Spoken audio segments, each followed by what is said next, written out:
Voilà, donc, soit à l'avance dans Photoshop, vous allez modifier les centimètres en ayant rééchantillonnage décoché. Donc la densité des pixels va augmenter si vous diminuez la dimension de l'image en centimètres. Ou alors vous la redimensionnez une fois que vous l'avez amené dans Illustrator. Et si vous avez Illustrator au-delà de CS6, vous pouvez la redimensionner au moment où vous importez.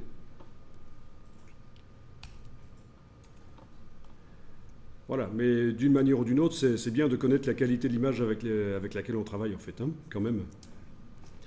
Alors voilà, vous avez importé la version PSD de l'image. Est-ce qu'on est sûr que c'est la PSD? On va aller voir la palette lien de Illustrator, menu fenêtre lien. Menu fenêtre lien, ça vous indique quel est le nom de l'image. Alors je suppose que vous avez les extensions qui sont visibles. Pour le point PSD, vous le voyez? C'est important de voir les extensions. Si vous ne voyez pas les extensions, il faut faire en sorte que le système d'exploitation de l'ordinateur, que ce soit Mac OS X ou Windows, vous montre les extensions.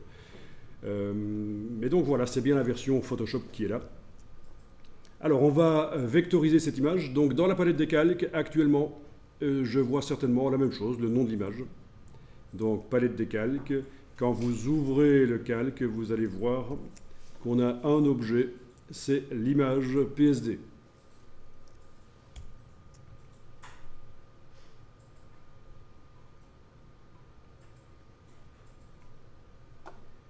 Alors, on va vectoriser l'image en allant chercher la palette vectorisation. Donc, menu fenêtre, vectorisation de l'image.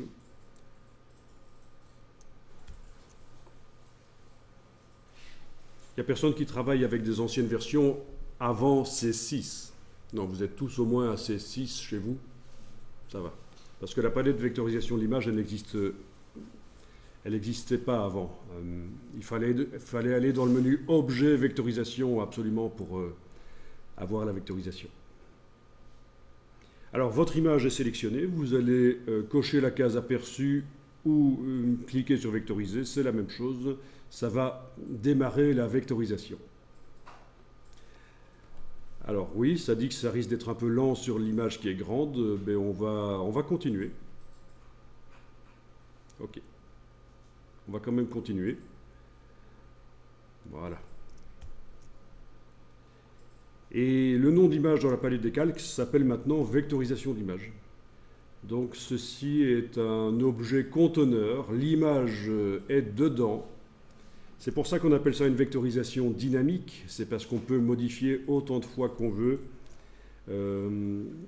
Tant qu'on n'a pas stoppé le processus de vectorisation, qu'on n'a pas décomposé en fait l'image, pixel reste à l'intérieur et on peut aller modifier les réglages autant de fois qu'on veut, notamment le seuil si vous voulez. Le seuil, je suppose que c'est comme ça chez vous aussi, c'est en train de vous faire une image en noir et blanc et vous avez le seuil qui permet de déterminer dans l'image originale quels sont les pixels qui deviennent noirs, quels sont ceux qui deviennent blancs.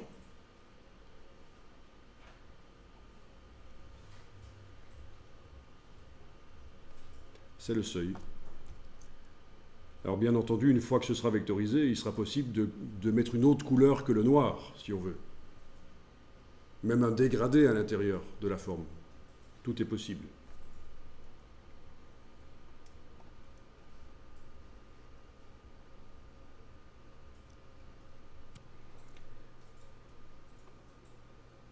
Alors, vous vous souvenez que Illustrator, quand on a commencé la vectorisation ici, il nous a dit que l'image était fort grande. Et c'est vrai que des images comme celle-ci, c'était 2000 pixels sur 3000, je pense. Donc 6 mégapixels, 6 millions de pixels, c'est beaucoup. Ça risque d'être fort lent, sauf si vous avez peut-être un ordinateur extrêmement puissant.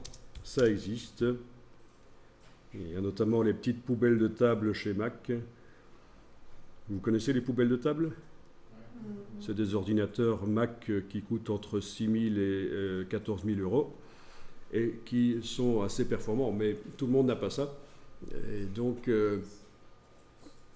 non, on les appelle les poubelles de table, c'est pour rire. Hein. Et donc voilà. Avec 64 Go de RAM, 128, enfin, des bêtes de course, quoi. Mais Et donc voilà, il faut faire attention à ça. En fait, si votre ordinateur devient super lent, il faut absolument trouver une solution parce que ça tue la créativité. Il vaut mieux au final avoir des images un peu moins précises, mais qu'au moins vous ayez pu les travailler normalement. Alors je vais vous montrer l'astuce. On va retourner dans Photoshop. Vous gardez évidemment le fichier ici Illustrator ouvert en parallèle parce qu'on va travailler dans les deux logiciels en parallèle.